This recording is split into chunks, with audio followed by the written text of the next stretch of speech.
రాధే రాధే అందరికీ నమస్కారం. నేను ఈరోజు మా ఇంట్లో మేము నిన్న సత్యనారాయణ స్వామి వ్రతం చేసుకున్నాము. ఆ వ్రతానికి అలంకరణ ఎలా చేసుకున్నాము, అసలు ఈ పూజ విశిష్టత ఏంటి, ఈ పూజలో మనం ఎంతమందిని ఆవాహన చేస్తాము అనేది ఈ వీడియోలో మీ అందరితో పంచుకోవాలనుకుంటున్నాను. సో మేము ఇక్కడ అలంకరణ చూస్తే మన తిరుపతి బాలాజీ, మన వెంకటేశ్వర స్వామి అలంకరణ చేసుకున్నాం ఇక్కడ స్వామివారిని, అండ్ భూదేవి శ్రీదేవి సహిత స్వామివారిని. ఇంకొకటి ఏంటంటే మనకి ప్రతి ఒక్క యుగానికి ఒక దైవం ఉంటుంది. ఇప్పుడు ద్వాపర యుగం చూస్తే కృష్ణుడు, త్రేతాయుగం చూస్తే రాముల వారు, ఇప్పుడు మన కలియుగానికి ప్రత్యక్ష దైవం మన వెంకటేశ్వర స్వామి. అయితే కలియుగంలో ఓన్లీ తిరుపతి మీద వెంకటేశ్వర స్వామి ఆరు విష్ణు భగవానుడు కలియుగంలోనే లేడండి. ఎప్పుడైతే వరాహావతారంలో ఆయన భూమిని కాపాడడానికి వచ్చారో అప్పుడు భూమాత అడుగుతుందంట, స్వామి ఇంకా ఇంకా వస్తూనే ఉంటారు, అప్పుడు కూడా మీరు నన్ను ప్రతిసారి ఇలా కాపాడడానికి వచ్చే బదులు మీరు ఇక్కడే ఉండి నన్ను సంరక్షించండి అని అడిగితే ఆవిడ మాటను కాదనలేక ఆయన శేషనాగుని కొండగా ఏర్పడమని చెప్పి అదే శేషాచల కొండలుగా శేషశయనుడు ఏర్పడిన తర్వాత ఆయన వరాహమూర్తి వరాహావతారం నుంచి అప్పటి నుంచి ఇప్పటిదాకా మనం ఇప్పుడు తిరుపతిలో చూసే వరాహస్వామి అప్పటి నుంచి ఇప్పటిదాకా ఆయన అక్కడే ఉన్నారు. తర్వాత కలియుగంలో మన వెంకటేశ్వర స్వామి వచ్చి మనందరినీ కాపాడుతున్నారు. సో ఇప్పుడు మేము అలంకరణ ఇక్కడ అమెరికాలో ఉంటున్నాం కదండి, స్వామివారిని ప్రతి సంవత్సరం దర్శించుకోలేకపోతున్నాము. ఆ స్వామివారు ఎలా ఉంటారో పిల్లలకి చూపించాలన్న ఒక దీనితో ఆ స్వామివారి అలంకరణకి సాయశక్తులా కృషి చేశాము. ఆ స్వామివారి అనుగ్రహంతో ఆజానుబాహుడైన స్వామివారు మా ఇంట్లోకి వచ్చిన తృప్తి మాకైతే వచ్చిందండి. అండ్ ఇంకొకటి తులసి కోటల్ని, మా ఇంట్లో ఉన్న తులసి కోటల్ని ఇద్దరి అమ్మవారి కింద అలంకరణ చేసుకున్నాము. ఎందుకంటే సత్యనారాయణ స్వామి వ్రతం మనం కథలో విన్నా కానీ బృందావనంలో కానీ గోశాలలో కానీ నదీ పరివాహ తీరంలో కానీ చేసుకుంటే చాలా మంచిదని చెప్తారు. ఈ మూడు మేము చేసుకోలేం కాబట్టి ఉన్న మా ఇంట్లో తులసి కోటలన్నీ పక్కన పెట్టుకుని అలాగే బృందావనం కింద భావన చేసుకుని మేము ఈ పూజ చేసుకున్నామండి. అయితే ఈ పూజలో మనము అందరము సత్యనారాయణ స్వామి వ్రతం చేసుకున్నప్పుడు ఇక్కడ ఇంకా సత్యనారాయణ స్వామి ఆయనే వెంకటేశ్వరుడు, ఆయనే సత్యనారాయణ స్వామి. సో అదే విగ్రహంలో సత్యనారాయణ స్వామి ఫోటో కూడా పెట్టుకోవడం జరిగింది. సో మనం పూజ చేసుకున్నప్పుడు కలశంలోకి ఫస్ట్ పసుపు గణపతి, అంటే మనం ఏ పూజకైనా కానీ ఫస్ట్ ఆద్య దేవుడు ఆయనే కాబట్టి ఫస్ట్ పసుపు గణపతి పూజ చేస్తాము. తర్వాత కలశంలోకి మీరు శ్రద్ధగా విని ఉంటే మా పంతులు గారు చేసినప్పుడు, ఈసారి చేయకపోతే అడగండి, ఫస్ట్ ఆవాహన పసుపు గణపతి తర్వాత కలశంలోకి గణపతిని, తర్వాత విశ్వక్సేనుడు ఎవరు అంటే విష్ణుమూర్తి సైన్యాన్ని అంతటికీ సైన్యాధికారి. అంటే ఆయన వచ్చి ఇక్కడ అంతా బాగుందా, మన ఏర్పాట్లు బాగున్నాయా లేవా అని చెప్పి అప్పుడు స్వామివారికి పర్మిషన్ ఇస్తారు. అప్పటిదాకా మనం ఆవాహన చేసిన స్వామివారు రారండి. అందుకని ఫస్ట్ విశ్వక్సేనుడిని ఆవాహన చేసుకోవాలి కలశంలోకి. విశ్వక్సేనుడు ఆవాహన అయిన తర్వాత అప్పుడు మనం నవగ్రహ పూజ చేస్తాము. అయితే ఈ నవగ్రహాలు మనం పూజ చేస్తున్నప్పుడు పిల్లలకి మనం ఇక్కడ నేను చూస్తే ప్రతి ఒక్క నవగ్రహానికి నేను ఒక ఫోటో, మనం ఇక్కడ నవగ్రహాలతో పాటు అష్టదిక్పాలకుల్ని ఆవాహన చేస్తాము. అంతకన్నా ముందు పంచపాలకులు ఎవరు? వినాయకుడు, శివుడు, బ్రహ్మ, గౌరీదేవి, విష్ణుమూర్తి. ఫస్ట్ పంచపాలకుల్ని ఆవాహన చేస్తాం.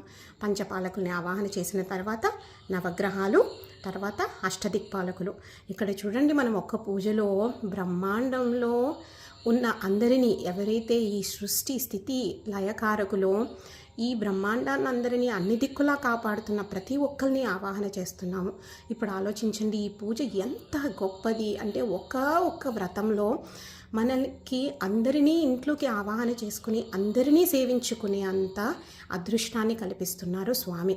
సో ఇక్కడ చూసుకుంటే ఫస్ట్ మనము సూర్యదేవుణ్ణి, ఆయనే ఇక్కడ చూస్తే, అయితే ఇక్కడ అష్టదిక్పాలకులు ఎవరు ఈ స్థానానికి అంటే ఇంద్రుల వారు. తర్వాత ఇక్కడ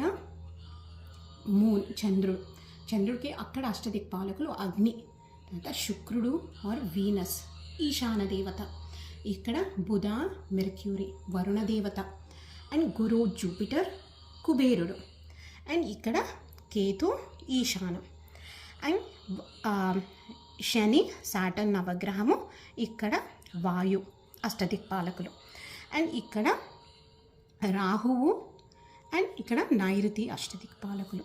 ఇటు సైడ్ చూసుకుంటే మార్స్ ఆర్ మంగళ గ్రహము, అక్కడ యమ మహారాజు అష్టదిక్పాలకులు. సో మనం ఒకే ఒక్క పూజలో ఇంతమందిని ఆవాహన చేసుకుని మన ఇంట్లో ఉండి మనకి శుభాలను కల్పించమని చెప్తున్నాము. అప్పుడు మనం ఎంత నిష్టగా ఇవన్నీ చేసుకుని, ఒకవేళ నిజంగా అంటే ఇప్పుడు చాలామంది కొంతమంది చాలా బాగా చేపిస్తున్నారండి, కొంతమంది చేపించకపోయినా మీరు అడగండి ఎందుకు ఇవన్నీ చేయాలి ఏంటివి. సో తర్వాత మేము ఇక్కడ అభిషేకంకి మా చిన్ని రాధాకృష్ణులకి అభిషేకం చేసుకున్నాము, వాళ్ళిద్దరిని చక్కగా అలంకరించుకొని పెట్టుకున్నాము. పూజ అయిన తర్వాత మేము అంటే మనకి 27 నక్షత్రాలు ఉన్నాయి కదండి, 27 నక్షత్రాల్లోనే మనం అందరము పుట్టాము. దానికి ఉన్న 3 పాదాలు 4 పాదాల్లోనే అందరం పుట్టాము. అందుకే మనకి 108 నామాలు, మనం 108 నామాలతో దేవుడికి అర్చన చేసేది కూడా అందుకే.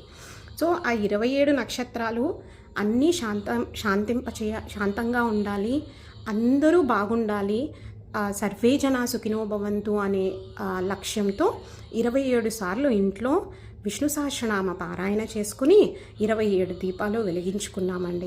ఎంత చక్కగా ఉందో చూడండి అది. సో తర్వాత మనం కథ దగ్గరికి వెళ్తే అండి, కథలో కూడా అంటే మనం 5 కథలు ఏదో కథలు చదవాలని వింటున్నాం, కానీ ఒకటి చూసుకుంటే ఏంటంటే కథలో చెప్పేది ఏంటంటే స్వామివారు నేను మిమ్మల్ని ఏమీ అడగట్లేదు, ఏది ఇమ్మని అడగట్లేదు, కానీ మీకు ఒక వ్రతము అంటే ఇది చాలా ఈజీగా చేసుకునే వ్రతం అండి. ఎక్కువగా ఏమీ అక్కర్లేదు, శ్రద్ధ కావాలి, కొన్ని పూలు కొన్ని పండ్లు నవధాన్యాలు అంతే కావాలి. కానీ మీరు ఒకసారి సంకల్పం చేసుకున్న తర్వాత మీరు మర్చిపోయినా కానీ నేను గుర్తు చేయాలది నా బాధ్యత కాబట్టి నేను మీకు గుర్తు చేస్తానే ఉంటాను. ఇప్పుడు కథలో చూస్తే ఎన్నిసార్లు చారుమతి వాళ్ళ ఆయన మర్చిపోయినా స్వామివారు గుర్తు చేస్తూనే ఉన్నారు. ఇంకా గుర్తు చేసినా వినట్లేదు అని చెప్పేసి కష్టరూపేణ పెడితేనే మనకు వస్తుందనే ఆయన కష్టాలు కల్పించారు. ఇంకొకటి కూడా ఏంటంటే ప్రసాదం, అంటే మనం దేవుడికి పెట్టిన తర్వాత దాన్ని నైవేద్యంగా పెట్టి మనం ప్రసాదం స్వీకరిస్తాము. ఆ ప్రసాదాన్ని స్వీకరించుకుంటా వెళ్తే ఎంత కష్టాలు వస్తాయి అని చెప్పి ఆ కథలో చెబుతారు. ఇదంతా ఏంటంటే మనం తెలుసుకుని చేసినప్పుడు అండి ఎంతో అద్భుతంగా ఉంటుంది. సో ఈసారి మీరు సత్యనారాయణ స్వామి వ్రతం అందరూ ప్రతి సంవత్సరం చేసుకోవాలి ఇంట్లో అంటారు. చాలా ఈజీ వ్రతం అండి, పెద్దగా పని కూడా ఏమీ ఉండదు. అందరినీ చక్కగా పిలుచుకుని నేను నిన్న అందరం చక్కగా ఇక్కడ అరిటాకు భోజనాలు చేశాము. అందరూ చక్కగా గోవిందనామాలు చదివారు, ఎంతో హాయిగా అనిపించిందండి. సో ఈసారి మీరు అందరూ చేసుకున్నప్పుడు ఇవన్నీ తెలుసుకుని ఎందుకు ఏమి చేస్తున్నామో పిల్లలకి కూడా నేర్పించి చేసుకోండి. సర్వే జనా సుఖినో భవంతు. జై శ్రీమన్నారాయణ.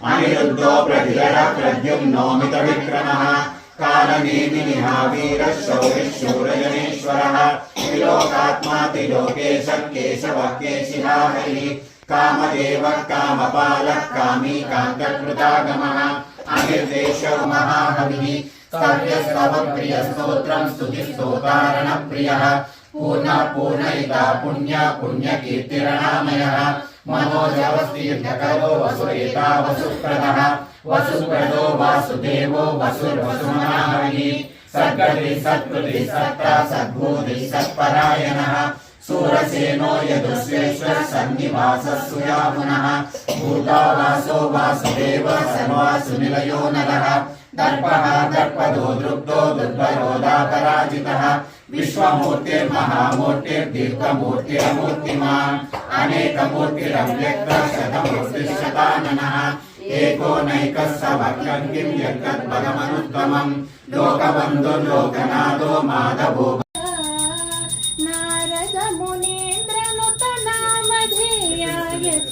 नारायणानन्द तीर्थगुरवे जय मङ्गलं नित्यशुभमङ्गलम् जय मङ्गलं नित्यशुभमङ्गलम् पूतनाकं सादि पुण्यजलहारिणे गुरुभूतमुखदेव हितकराय सूताय विजयस्य सुन्दरमुखाब्जाय शीर्षकिरणादिकुलभूषणाय जय मङ्गलं नित्यशुभमङ्गलम् जय मङ्गलं नित्यशुभमङ्गलम् कालीयमौलिमणिरञ्जितपदाब्जाय कालाम्बुदश्याम